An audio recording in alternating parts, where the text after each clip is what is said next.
The doors of the Galactic Council chamber opened, and every voice inside went quiet before I even took my first step. I felt the weight of 1,000 eyes land on me at once. Not one of them expected what they saw.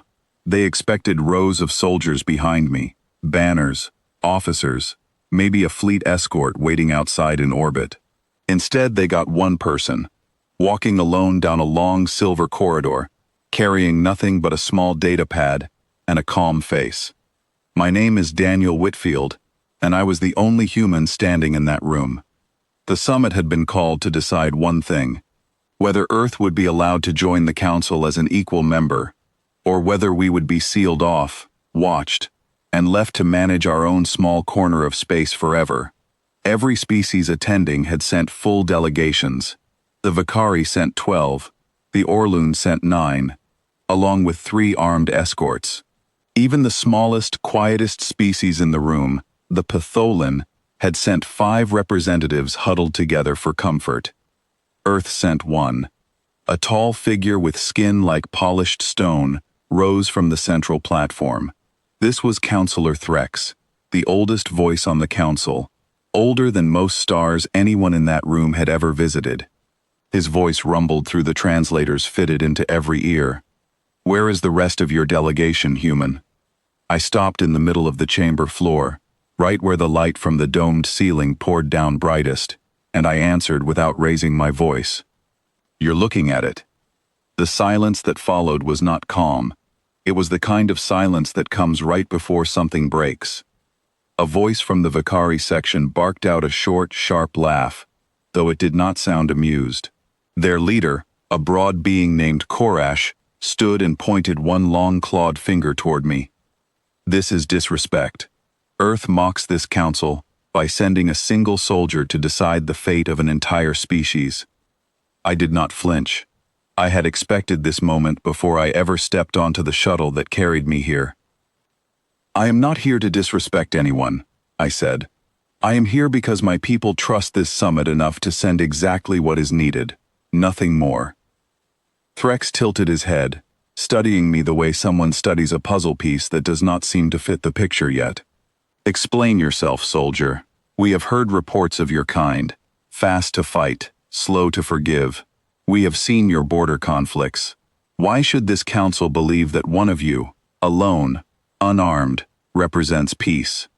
I thought about lying, softening the truth, dressing it up the way diplomats do.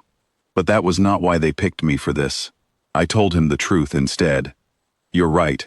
We have fought. We have made mistakes we are not proud of. There was a conflict at the Kessler Line 3 years ago, where we responded with more force than the situation required. People died who did not need to die. My government does not hide from that. We learned from it. That is exactly why I am here alone today. Because sending an army to a peace summit would prove your fears correct. Sending one person who can be trusted proves something else." A murmur rolled through the chamber, passing from species to species like a wave finding the shore. Korash was not satisfied. He stepped down from his platform, moving closer, his escorts trailing behind him. Trust is not something spoken. It is something tested. "Then test it," I said. He studied me for a long moment, then turned back to his seat without another word, though his eyes stayed on me the entire way. The debate stretched on for hours. Delegates argued about trade routes, about territory boundaries, about old grudges between species that had nothing to do with Earth at all. I answered every question aimed at me directly, without exaggeration, without backing down, and without ever raising my voice. I spoke about the value of restraint. I spoke about how strength that never needs to be used is worth more than strength constantly on display. Slowly, I noticed something shifting in the room. The whispers grew less hostile. A few of the smaller delegations, the ones who rarely spoke at all, began watching me with something closer to curiosity than fear. Then the lights above the chamber flickered. I felt it before anyone announced it. A change in the air pressure, subtle, the kind of thing you learn to notice after enough years spent in places where safety was never guaranteed. The great doors at the far end of the chamber, the ones that had let me in hours earlier, suddenly sealed shut with a heavy metallic sound. Counselor Threx rose immediately, his calm demeanor cracked.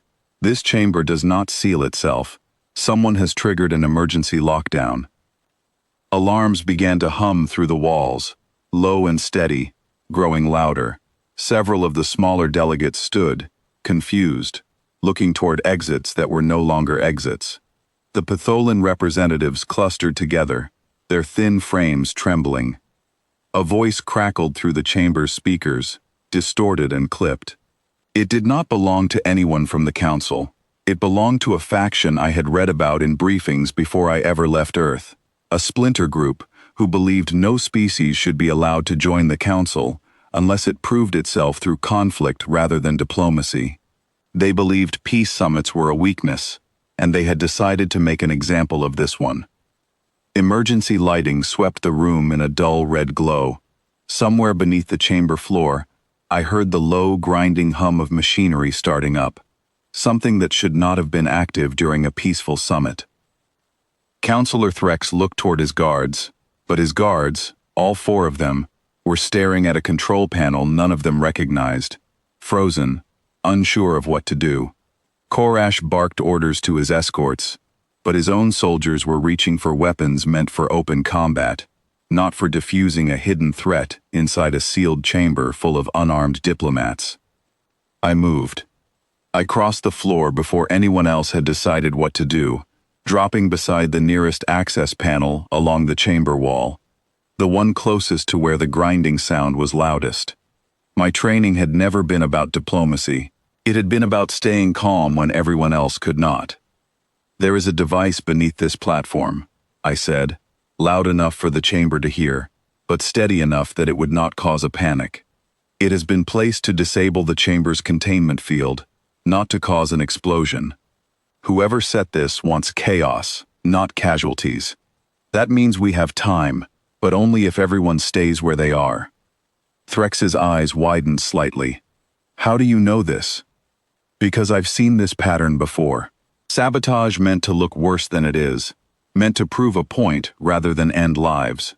If the containment field drops, this chamber loses breathable atmosphere within minutes. That is the real danger, not the device itself." Korash, to his credit, did not argue.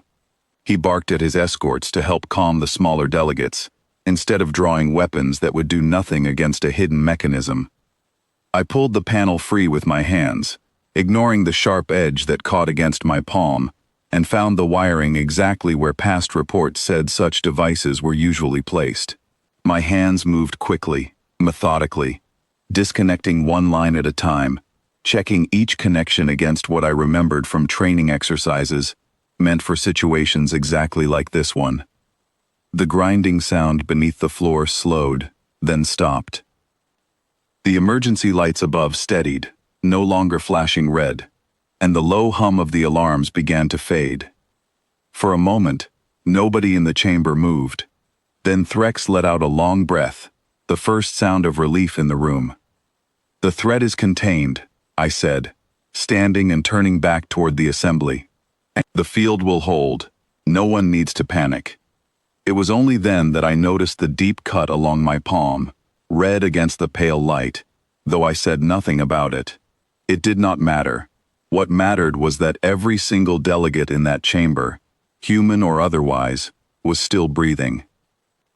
Korash approached slowly, his expression unreadable, studying the wound on my hand before looking back up at my face.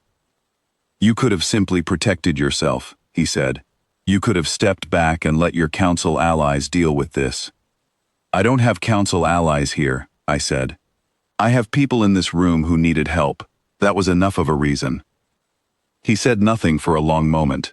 Then, for the first time since I had entered the chamber, he lowered his head slightly, a gesture I later learned was reserved among his people for those who had earned genuine respect. Threx stepped forward next, his voice quieter now than it had been all day. "You risked yourself for beings who, only hours ago, doubted your intentions. Beings who questioned whether your kind deserved a place among us at all. That's exactly why it mattered. I said. If I only protected the ones who already trusted me, that wouldn't have proven anything. Anyone can defend their friends. What matters is what you do for those who haven't decided whether to trust you yet. The chamber remained silent, but it was a different silence now, heavier, with something like understanding. Threx turned to the full assembly, raising his voice so every delegation could hear him clearly. Today, we questioned why Earth sent only one soldier to this summit. I believe we have our answer. They did not need to send more. One person, willing to act without hesitation for strangers who doubted him, says more about a species than an entire army standing at attention ever could. A murmur of agreement passed through the smaller delegations first, then spread outward, until even Korash's people were nodding along. The vote came later that evening, after the chamber had been resealed and repaired, after engineers confirmed the sabotage had been fully cleared. It was not close.